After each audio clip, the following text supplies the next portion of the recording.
दिल्ली में करीब 27 साल के बाद जीत का स्वाद चखने वाली भाजपा अब यहां मिले अनुभव को पश्चिम बंगाल में भी इस्तेमाल करेगी। पश्चिम बंगाल में अगले साल विधानसभा चुनाव होने हैं और भाजपा ने अभी से वहां तैयारी शुरू कर दी है। भाजपा के एक सीनियर नेता ने बताया है कि दिल्ली चुनाव में हमने इसका ख्याल रखा कि मजबूत कैंडिडेट के साथ चुनाव लड़ाने वाली टीम भी उतनी ही मजबूत हो, क्योंकि कई बार मजबूत टीम न होने से लोगों का समर्थन वोट में तब्दील नहीं हो पाता। उन्होंने कहा कि दिल्ली चुनाव में हमने दूसरे राज्यों के सीनियर नेताओं को जिम्मा दिया और माइक्रो मैनेजमेंट पर फोकस किया। उन्होंने कहा कि दिल्ली में अरविंद केजरीवाल सरकार के खिलाफ एंटी इनकम्बेंसी थी और पश्चिम बंगाल में भी वही माहौल है। हमें बस लोगों को ये बार बार बताना है कि वे रोजमर्रा जो दिक्कतें झेल रहे हैं वो ममता बनर्जी की सरकार को बदलकर ही दूर हो सकती है।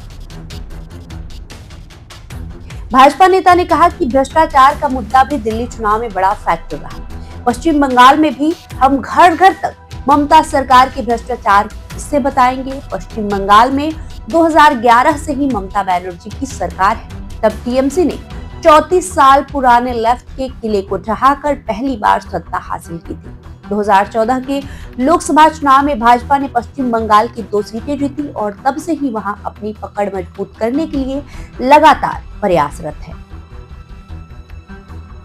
आपको बता दें कि 2016 के विधानसभा चुनाव में भाजपा को 3 सीटें मिली, लेकिन वोट शेयर 10% रहा, जो भाजपा का उत्साह बढ़ाने के लिए काफी था।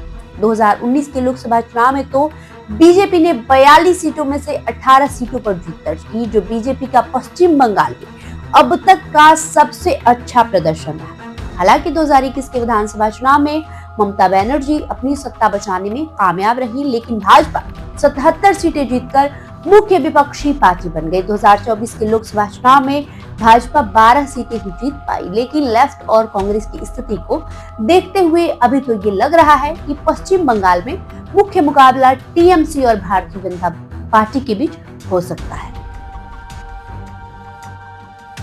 बीजेपी के एक सीनियर नेता ने अनौपचारिक बातचीत में कहा कि चुनाव में एक मुद्दा ही पूरा रुख बदल देता है और लोगों के मूड को समझना बहुत जरूरी होता है। उन्होंने दिल्ली का अनुभव जिक्र करते हुए कहा कि आम आदमी पार्टी के सीनियर नेता जितना ज्यादा बोल रहे थे उतना उन्हें नुकसान और हमें फायदा मिला। वे लोगों को मूड भांपने में असफल रहे। उन्होंने कहा कि जैसे ओडिशा में बीजेपी ने बाहरी को मुद्दा बनाया और वो क्लिक कर गया, तब भाजपा ने ओडिशा के पूर्व मुख्यमंत्री नवीन पटनायक के बेहद खास रहे वीके पांडियन को मुद्दा बनाया था। पश्चिम बंगाल के लिए भी भारतीय जनता पार्टी इसी तरह की कोई रणनीति पर काम कर सकती है।